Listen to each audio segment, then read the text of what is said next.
नमस्कार विद्यार्थी मित्रांनो, रयत शिक्षण संस्थेच्या SCGM कॉलेजच्या वतीने मी प्राध्यापिका शेलार माया आपले स्वागत करत आहे.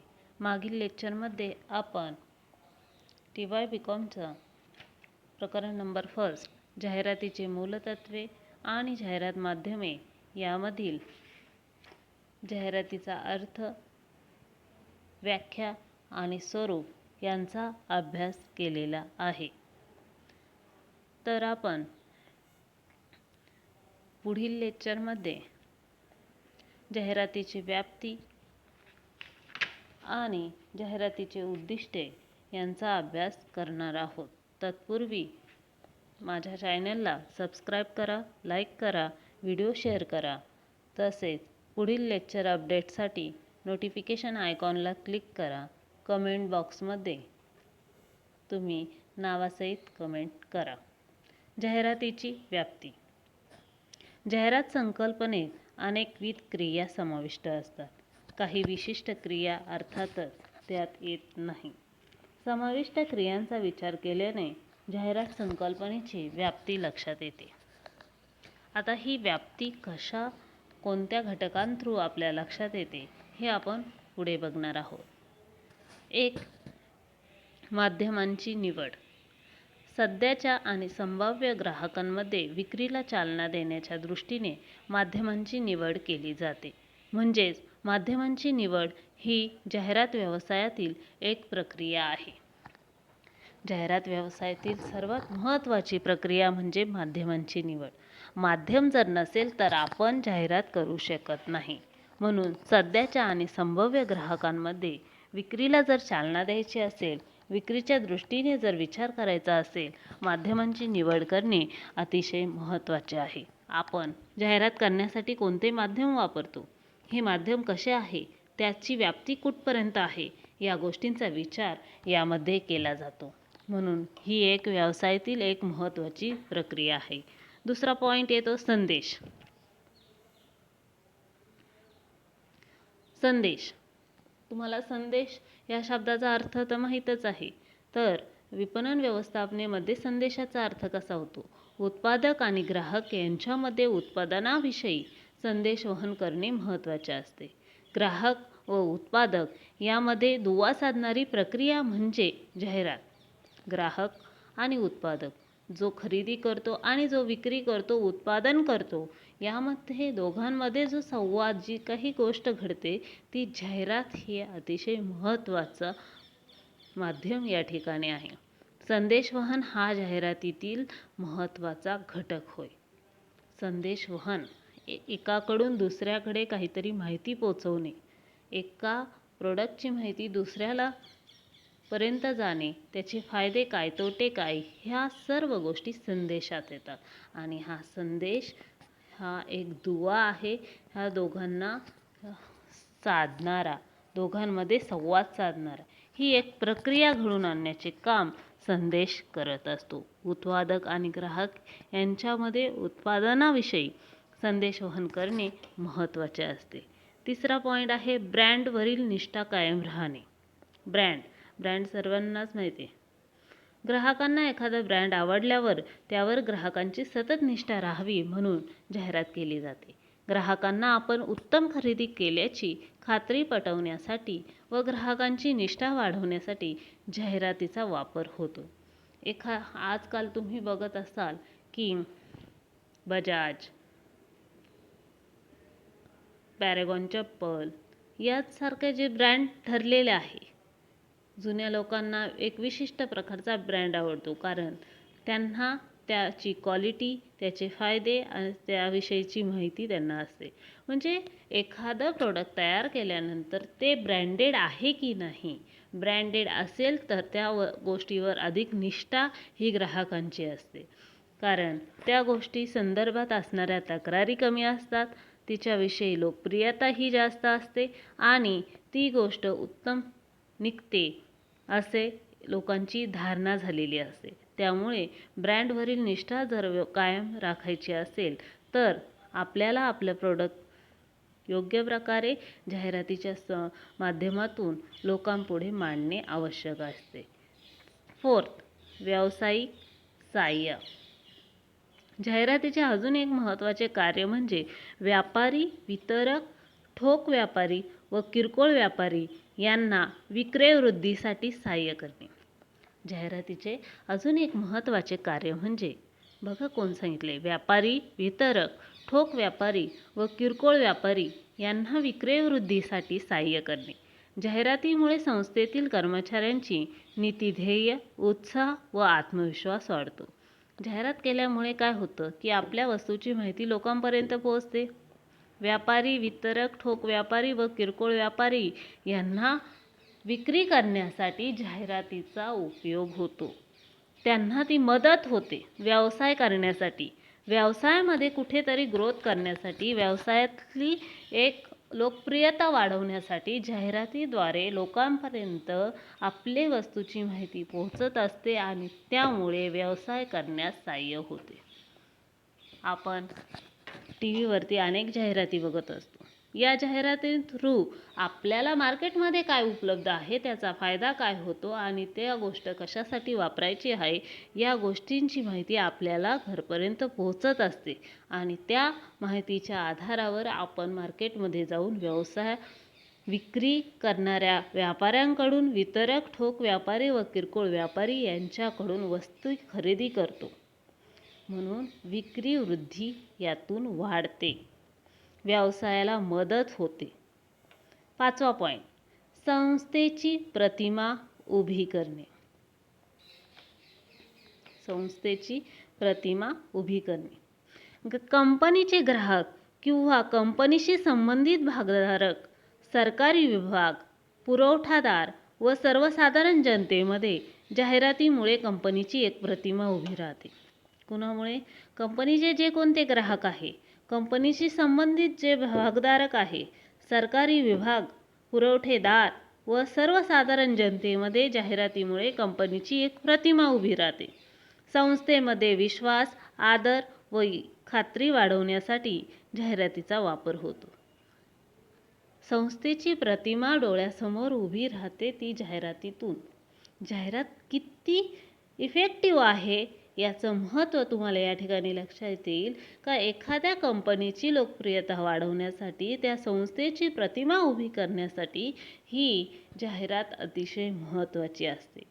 ग्राहक, संबंधित भागधारक, सरकारी विभाग, पुरवठेदार व सर्वसाधारण जनतेमध्ये जाहिरातीमुळे कंपनीची प्रतिमा आपल्या डोळ्यासमोर उभी राहते. त्या कंपनी संदर्भात माहिती लोकांपर्यंत पोहोचते.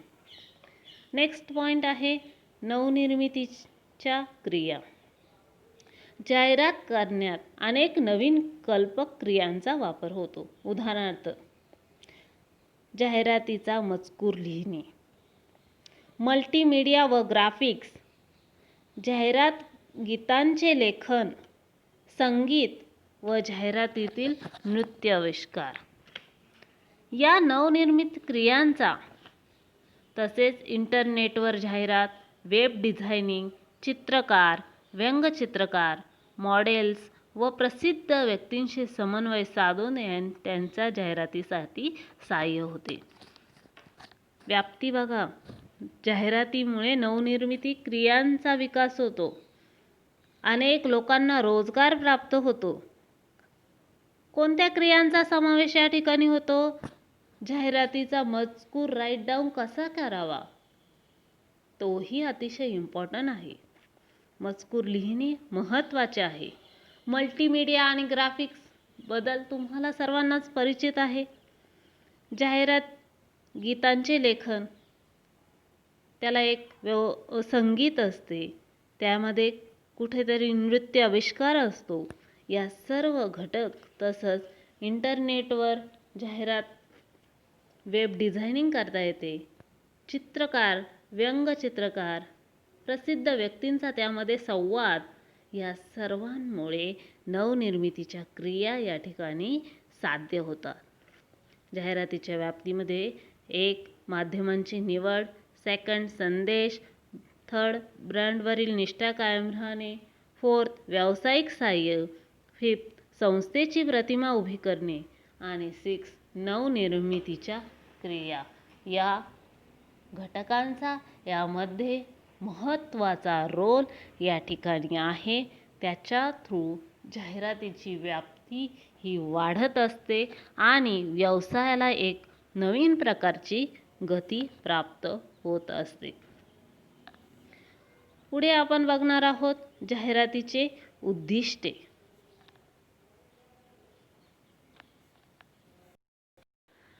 आता आपण बघूया जाहिरातीचे उद्दिष्टे. मागणीला उठाव येण्यात यश मिळवण्यासाठी जाहिरातीचे उद्दिष्ट ठरवणे अत्यावश्यक आहे. जाहिरातीतून नेमके काय साधायचे आहे ते आधी ठरवल्याशिवाय परिणामकारक जाहिरातीचा कार्यक्रम ठरवणे अशक्य आहे. जाहिरातीचे उद्दिष्टे ही विपणनाच्या उद्दिष्टावर अवलंबून असते. विपणनाच्या संदेशवहनामध्ये जाहिरात हे महत्त्वाचे साधन समजले जाते. सध्याच्या ग्राहकांना उत्पादनाची सतत जाणीव करून देणे, संभाव्य ग्राहकांकडून उत्पादनाला स्वीकृती प्राप्त करून देणे आणि कंपनीच्या विशिष्ट छाप्यांना मान्यता मिळवून देणे ही जाहिरातीची प्रमुख उद्दिष्ट आहे. त्याची तपशीलवार माहिती खालीलप्रमाणे आपण घेणार आहोत. काय सांगितलंय? जाहिरातीची जी उद्दिष्ट आहे ही उद्दिष्ट अतिशय महत्त्वाची.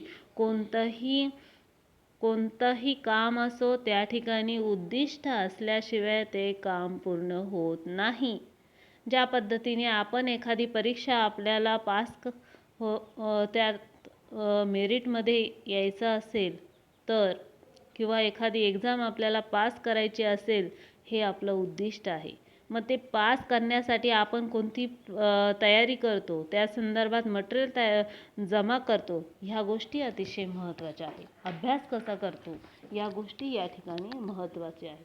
त्या ठिकाणी तो एक कार्यक्रम राबवला जातो. त्या कार्यक्रमातून आपण पुढे जात असतो. तसंच विपणनामध्येही जाहिरातीचा कार्यक्रम ठरवणे अशक्य आहे. जाहिरातीचे उद्दिष्ट हे विपणनाच्या उद्दिष्टावर अवलंबून आहे. विपणनाच्या संदेशवहनामध्ये जाहिरात हे महत्त्वाचे साधन समजले जाते. सध्याच्या ग्राहकांना उत्पादनाची जाणीव करून देणे, संभाव्य ग्राहकांकडून उत्पादनाला किती स्वीकृती प्राप्त होते हे बघणे, या सर्व गोष्टी जाहिरातीची प्रमुख उद्दिष्टे आहे. त्यातला फर्स्ट पॉईंट येतो ग्राहकांशी संपर्क ठेवणे. जाहिरातीचं सर्वात महत्त्वाचं उद्दिष्ट ग्राहकांशी संपर्क ठेवणे. ग्राहक असेल तिथे आपल्या व्यवसायाला व्याप्ती वाढू शकते. एखाद्या उत्पादनाचे अस्तित्व, त्याचे वैशिष्ट्ये, त्याचे उपयोग आणि कारणे, इतर उत्पादनापेक्षा श्रेष्ठता याबद्दल संभाव्य ग्राहकांना माहिती देणे हे जाहिरातीचे प्राथमिक उद्दिष्ट आहे. एखादी प्रोडक्ट आपण निर्माण केलेला आहे, त्या प्रोडक्टचे अस्तित्व काय आहे, त्याचे वैशिष्ट्य काय आहे, त्याचा उपयोग काय होतो आणि इतर प्रोडक्टपेक्षा आपले प्रोडक्ट कसे श्रेष्ठ आहे हे संभाव्य ग्राहकांना आपण माहिती करून देण्याचे काम हे जाहिरातीतून करत असतो. त्या वस्तूचे मूल्य ग्राहकांना पटवून देणे आणि ती वस्तू देण्यास ग्राहकांना उद्युक्त करणे हे सुद्धा एक मुख्य उद्दिष्ट आहे. नव्या उत्पादनाच्या बाबतीत त्यासाठी प्राथमिक स्वरूपाची मागणी निर्माण करणे, जाहिरात केलेल्या वस्तूला मान्यता आणि स्वीकृती मिळवून देणे हा जाहिरातीचा उद्देश असतो. थोडक्यात काय, ग्राहकांशी संपर्क ठेवणे अतिशय महत्त्वाचे आहे. ग्राहकांशी जर संपर्क नसेल तर आपण आपली जाहिरात ही योग्य प्रकारे त्या ठिकाणी प्रेझेंट होत नाही किंवा त्या जाहिरातीमध्ये काही त्रुटी आहे, हे आपला त्या ठिकाणी ग्राहकांशी संपर्क व्यवस्थितरित्या पटवून देण्यात येत नाही, हे त्या ठिकाणी मागचे कारण आहे. म्हणजे ग्राहकांशी संपर्क जर ठेवला तर ग्राहकांना आपली वस्तू काय आहे, त्याचे वैशिष्ट्य काय आहे, त्याचा उपयोग काय होतो आणि इतरांपेक्षा आपली वस्तू कशी योग्य आहे, श्रेष्ठ आहे याचं महत्त्व आपण जाहिराती थ्रू पटवून देत असतो. तसेच आपली किंमत कशा प्रकारे योग्य आहे हेही दाखवून देतो. हे त्याचं उद्दिष्ट आहे. म्हणजे या ठिकाणी जाहिरात पटवून देणे, जाहिरातीतून माहिती लोकांपर्यंत योग्य प्रकारे पोहोचणे, तसेच मागणी निर्माण करणे हे उद्दिष्ट जाहिरातीचे असते. त्यासाठी ग्राहकांशी संपर्क ठेवणे गरजेचे आहे. दुसरा पॉईंट, एकूण विक्री वाढवणे. बऱ्याच वेळा तत्कालीन विक्री लगेच वाढावी असे जाहिराती मागचे उद्दिष्ट असते. टपालाद्वारे थेट जाहिरात ही अशा प्रकारची जाहिरात आहे की ग्राहकांना उत्पादनाची माहिती देऊन जाहिरातीतून ग्राहकास अधिक माहिती मिळवण्यासाठी किंवा वस्तूची मागणी करण्यासाठी उत्तेजन दिले जाते. बरेच जाहिरातदार आत्ताच खरेदी करा अशा प्रकारचे वाचकांना आकर्षित करतात. बघा, तुम्ही बघता सेल, इतक्या दिवस सेल आहे, तुम्ही आता खरेदी केले ते इतके पैसे तुमचे वाचू शकतात, अशा प्रकारची जाहिरात असते. किरकोळ विक्रीच्या ठिकाणी सहसा थेट स्वरूपाची जाहिरात केली जाते. बऱ्याचदा जाहिरातीवरून एक कूपन दिले जाते आणि ग्राहकांना ते कूपन भरून जास्त माहितीची किंवा त्या गोष्टीची मागणी करण्यास विनंती केली जाते. दुसरा पॉईंट, एकूण विक्री वाढवणे. आपण जी कोणती वस्तू तयार केलेली आहे, आपण जे कोणतं प्रोडक्ट लॉन्च केलेलं आहे, त्याची विक्री वाढवण्यासाठी नवीन नवीन उपाय शोधून काढणे. त्याच्यामध्ये प्रथम तुम्ही बघितलं की आपण काहीतरी सेल लावू शकतो, ठराविक कालावधी लावू शकतो ग्राहकांना आकर्षित करण्यासाठी, आपली वस्तू घेण्यासाठी. त्या जाहिरातीमध्ये काहीतरी कूपन, की त्या कूपनवरती काहीतरी बक्षीस ठेवण्यात येतं. त्या दृष्टीने ग्राहक वस्तू खरेदी करतो. थोडक्यात एकूण विक्री कशा प्रकारे वाढवता येईल हे उद्दिष्ट या ठिकाणी ठेवण्यात आलेलं आहे. तिसरा पॉईंट, वैयक्तिक विक्रेत्यांना मदत. काही जाहिरातींमधून विक्रेत्यांना आपली कामगिरी सुधारता येते. बऱ्याच वेळा ग्राहकांना एखादे उत्पादन ठाऊक नसते, त्याची माहिती कमी असते किंवा अजिबात नसते. अशा वेळी ग्राहक विक्रेत्याला भेटण्यास फारसा उत्सुक नसतो. परंतु ग्राहकांच्या मनात जाहिरातीमुळे त्या उत्पादनाविषयी उत्सुकता निर्माण झाली असेल तर विक्रेत्याला त्याचा फायदा होतो आणि उत्पादनाचे गुणधर्म ग्राहकाला समजून देऊन विक्रीची शक्यता तो जास्त वाढवू शकतो. वैयक्तिक विक्रेत्यांना मदत होते. कशा प्रकारे? एखाद्याने एखाद्या कंपनीची डीलरशिप घेतलेली असेल, त्या वस्तू संदर्भात कंपनी जाहिरात करत असते आणि या डीलरशिप घेतलेल्या व्यक्तीला आपल्या वस्तूची विक्री वाढवायची असेल तर त्या जाहिरातीचा त्या ठिकाणी फायदा होतो. कारण ग्राहकांना जाहिराती थ्रू वस्तूची माहिती पोहोचलेली असते, त्यामुळे त्याचे फायदे तोटे ग्राहकाला हे माहीत असते. ग्राहकाच्या मनात जाहिरातीमुळे उत्पादनाविषयी उत्सुकता निर्माण झालेली असते आणि त्याचा फायदा जो कोणी वैयक्तिक विक्रेता असतो त्याला होत असतो. चौथा पॉईंट, वितरण व्यवस्था सुधारणे. एखाद्या उत्पादनाची लोकप्रियता आणि त्यातून मिळणारा नफा सूचित करून जाहिरातीमुळे अनेक विक्रेते आणि वितरक त्या उत्पादनाकडे आकर्षित होऊ शकतात आणि वितरण व्यवस्था जास्त विस्तारित होऊ शकते. वितरण व्यवस्था सुधारणे. ग्राहकांपर्यंत वस्तूची लोकप्रियता वाढते. एखाद्या उत्पादनाची लोकप्रियता आणि त्यातून मिळणारा नफा सूचित करून जाहिरातीमुळे विक्रेते व वितरक याकडे आकर्षित होतात. म्हणजे जाहिरातीमुळे वितरण व्यवस्था, विक्रेत्यांपासून माल ग्राहकांपर्यंत वितरण होण्याची जी काही प्रोसेस आहे ती सुधारते. विक्रेत्यांना त्या वस्तूचं, त्या प्रोडक्टचं जास्त माहिती ग्राहकाला द्यावी लागत नाही, कारण जाहिराती थ्रू ग्राहकाला त्याची माहिती आधीच मिळालेली असते, त्यामुळे तो ती वस्तू घेण्यास उत्सुक असतो. पाचवा पॉईंट, उच्च पदस्थ ग्राहकांपर्यंत पोहोचणे. बऱ्याच वेळा विक्रेत्यांना कामात अत्यंत व्यस्त असलेल्या उच्च पदस्थ सरकारी किंवा खाजगी अधिकाऱ्यांना किंवा व्यावसायिकांना भेटणे शक्य होत नाही. अशा ग्राहक वर्गांपर्यंत वस्तूची माहिती केवळ जाहिरातीतूनच पोहोचू शकते. आता या ठिकाणी या पॉईंटमध्ये काय सांगितलंय का प्रत्येक कंपनीमधल्या व्यक्तीला ग्राहकांपर्यंत पोहोचणे शक्य नाही. कंपनीतील जे कोणते अधिकारी आहे त्यांना प्रत्येक ग्राहकाला किंवा सरकारी खाजगी अधिकाऱ्यांना व्यावसायिकांना भेट देणे शक्य होऊ शकत नाही.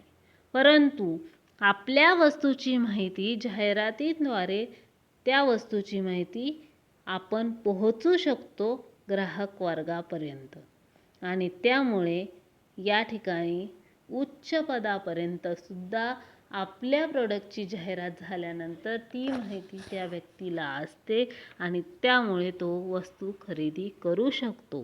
त्याला कंपनीतील व्यक्तीला माहिती पटवून देण्यासाठी वेगळा प्रयत्न करावा लागत नाही. 6वा पॉईंट, चाचणी दाखल खरेदी. एखाद्या नवीन उत्पादनाच्या बाबतीत बहुतेक जाहिरातीचा उद्देश असा असतो की ग्राहकाने छोट्या आकारातील उत्पादन कमी किमतीला नमुन्यादाखल खरेदी करावे. ग्राहकाने चाचणी दाखल अशी खरेदी केल्यावर त्याला जर ते उत्पादन आवडले तर तो ते सतत खरेदी करेल अशी या मागची भावना असते. चाचणी दाखल. बघा, एखाद्या वस्तूची जर चाचणी म्हणजे थोडक्यात डेमो दिला आणि त्यातून जर ग्राहकांना तो डेमो आवडला तर ती व्यक्ती ती वस्तू खरेदी करतो आणि यातून हे एक जाहिरातीचे उद्दिष्ट असते. जाहिरातीद्वारे आपण त्या वस्तूची प्रसिद्धी करू शकतो. ती वस्तू त्याचे बेनिफिट्स काय आहे हे एखाद्या चाचणीद्वारे ग्राहकांना पटवून देऊ शकतो आणि तर ती ग्राहकांना आवडले ते उत्पादन तर तो त्या ठिकाणी ती वस्तू सतत खरेदी करेल. नेक्स्ट पॉईंट, नवीन बाजारपेठेत प्रवेश करणे. 7वा पॉईंट, कंपनीचे नाव उज्ज्वल करणे. 7वा पॉईंट, कंपनीचे नाव उज्ज्वल करणे. जाहिरातीतून उत्पादकाची प्रतिमा जनसामान्यांमध्ये उंचावली जाऊ शकते. अशा प्रकारे संस्थात्मक जाहिरातीतून लोकांच्या मनात कंपनीबद्दल एक विशिष्ट प्रतिमा निर्माण केली जाते. कंपनीच्या चांगल्या प्रतिमेमुळे विक्रीवरही चांगला परिणाम होईल असे जाहिरात करण्यामागे उद्दिष्ट असते. जाहिरात करण्यामागे कंपनीचे नाव उज्ज्वल होते, कंपनीचे नाव त्या ठिकाणी वाढते आणि त्यामुळे आपली जाहिरातीतून एक विशिष्ट प्रतिमा लोकांसमोर निर्माण झालेली असते आणि त्यातून विक्रीला चांगला फायदा होतो. हे एक जाहिरातीमागचे उद्दिष्ट आहे. नेक्स्ट, उत्पादनाचा वापर करणे. उत्पादनाचा वापर कसा वाढवायचा? एखाद्या उत्पादनाचा खप कमी होत असेल तर उत्पादक ते उत्पादन काढून नवीन सुधारित उत्पादन काढण्याची जाहिरात करतो आणि आपला खप वाढवण्याचा प्रयत्न करतो. तुम्ही ज्या पद्धतीने बघतात की ज्या कोणत्या कंपन्या आहेत त्यात काहीतरी ॲडिशनल नवीन येत चालतं आणि त्या दृष्टीने तो आपल्या उत्पादनाचा खप करत असतो. फेअर अँड लव्हली, त्याच्यात नवीन आयुर्वेदिक फेअर अँड लव्हली, ह्या सर्व गोष्टी ज्या आहे काहीतरी नवीन ॲड करणे, त्याच्यात काहीतरी नवीन ॲड केल्यामुळे नवीन चांगले आहे हे ग्राहकांना जाहिराती थ्रू पटवून देणे हा विचार या ठिकाणी असतो आणि याच्यातून उत्पादनाचा मोठ्या प्रमाणावर खप करता येतो. आणि शेवटचा पॉईंट, नवीन बाजारपेठेत प्रवेश करणे किंवा नवीन उत्पादने सुरू करणे. जेव्हा एखादी कंपनी याआधी माहीत नसलेले उत्पादन बाजारपेठेत आणते किंवा नवीन बाजारपेठेत प्रवेश करते तेव्हा प्राथमिक मागणी निर्माण करण्यासाठी कंपनी जाहिरातीचा वापर करते. जर स्पर्धकांचे उत्पादन बाजारपेठेत आधीच असेल तर जाहिरात काही निवडक ग्राहकांवरच आपले लक्ष केंद्रित करते. नवीन बाजारपेठ प्रवेश. तर या ठिकाणी नवीन बाजारपेठेमध्ये जर प्रवेश केला तर त्या ठिकाणी सुद्धा जाहिरात करताना अनेक गोष्टींची काळजी घ्यावी लागते आणि याच्या थ्रू आपण आपल्या वस्तूचा खप कसा वाढवेल, विक्री कशी वाढवता येईल या दृष्टीने उद्दिष्ट ठरवण्यात येतात आणि त्या ठिकाणी निवडक ग्राहकांवरच आपले लक्ष केंद्रित केले जाते. अशा प्रकारे आज आपण जाहिरातीचे उद्दिष्टे आणि जाहिरातीची व्याप्ती यांचा अभ्यास केलेला आहे. प्रत्यक्ष व अप्रत्यक्षरित्या ग्राहकांशी कशा प्रकारे संपर्क साधून कंपनीच्या उत्पादनाची विक्री वाढवणे, त्या अनुषंगानेच कंपनीस नफा कसा प्राप्त होईल, हे जाहिरातीचे महत्त्वपूर्ण उद्दिष्ट असते. त्याचबरोबर वेगळ्या कंपनीतील उत्पादनाविषयी वाचकांच्या मनात आकर्षक व कुतूहल कसे निर्माण करता येईल, त्याद्वारे आपल्या कंपनीच्या उत्पादनाचा प्रचार व प्रसार करणे हे जाहिरातीचे महत्त्वपूर्ण उद्दिष्टे असते. जर माझा चॅनलचा व्हिडिओ तुम्हाला आवडला असेल तर सबस्क्राईब करा, लाईक करा. पुढील लेक्चरसाठी नोटिफिकेशन आयकॉनला क्लिक करा. धन्यवाद.